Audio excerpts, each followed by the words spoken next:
He had studied and he had learned that the cola nut would create a pretty good flavor, and the coca leaf was known for giving some relief to pain. So he developed his formula with those two items in mind, the coca leaf and the cola nut. Now, the coca leaf, as it was used in producing the Coca-Cola syrup, was not processed, and I get this all the time, it was not processed in a way that would produce cocaine. There was no cocaine in Coca-Cola.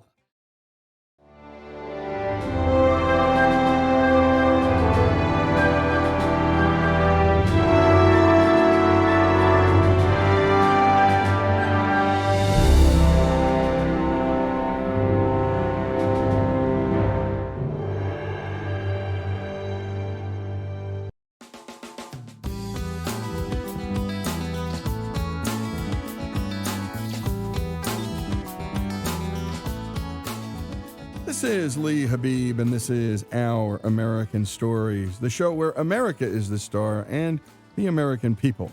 And we love hearing your stories. Send them to ouramericanstories.com. Up next, a story about a drink that we all know, but might not know the backstory of. Here's our own Monty Montgomery with the story.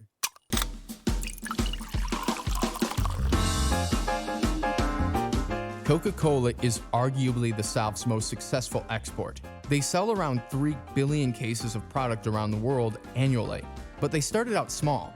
Here's Larry Jorgensen, author of the Coca-Cola Trail, with more on that.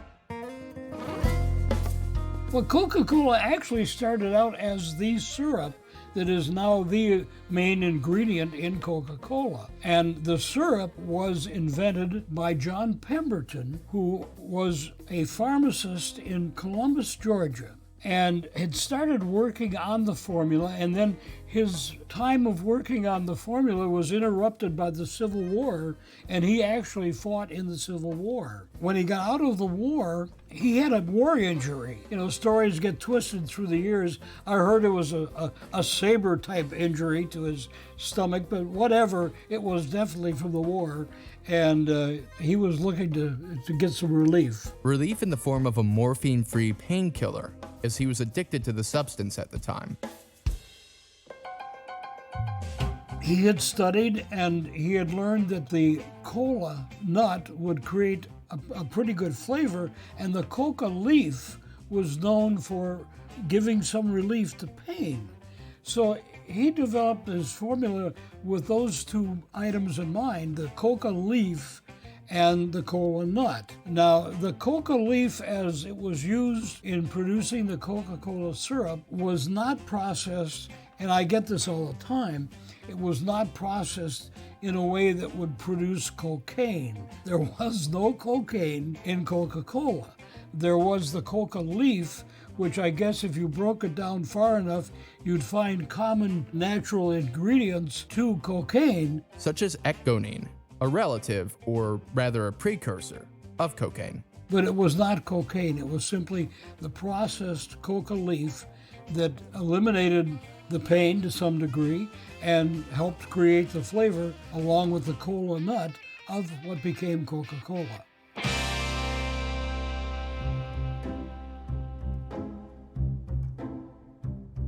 He moved to Atlanta, Georgia, where he perfected his recipe, and actually it was on March 29th in his backyard in a big three-legged kettle that he made the first batch of Coca-Cola syrup. And it was, as they say, for medicinal purposes.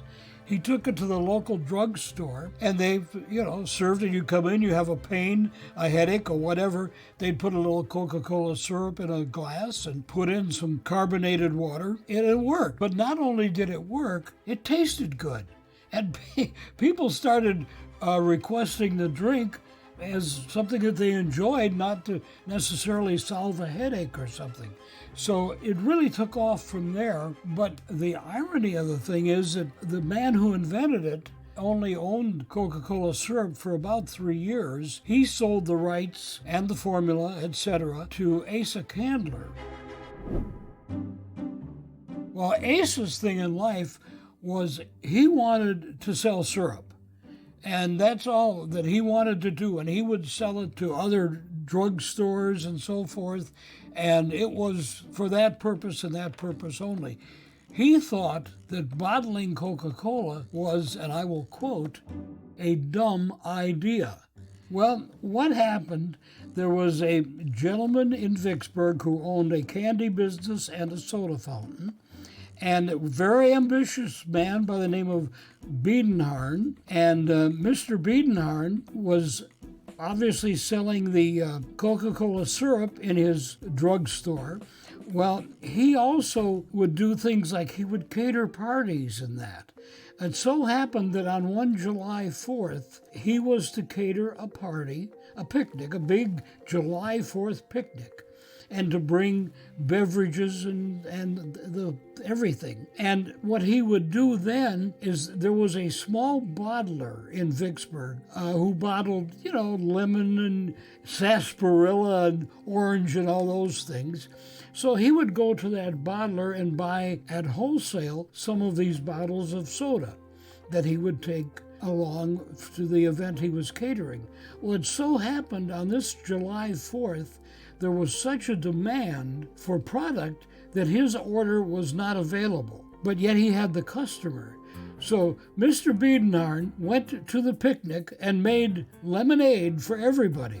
And after that picnic, he said, "This will never happen again." And he went to St. Louis and he bought some secondhand bottling equipment. Now, we're talking about bottling equipment that is, one bottle at a time and you push a foot lever, to make it happen. And he brought that back to Vicksburg and started bottling Coca-Cola. He thought, people really like this drink. I'm going to bottle it, and people in the country, I can take it to them. They don't have to come to town to get a Coca-Cola. So he set off to bottle. The story is that the first 2 cases of Coca-Cola that he bottled, he sent them to Atlanta to Mr. Candler to let him know what he was doing. And of course, Candler was more interested in selling old Joe Biedenharn some syrup.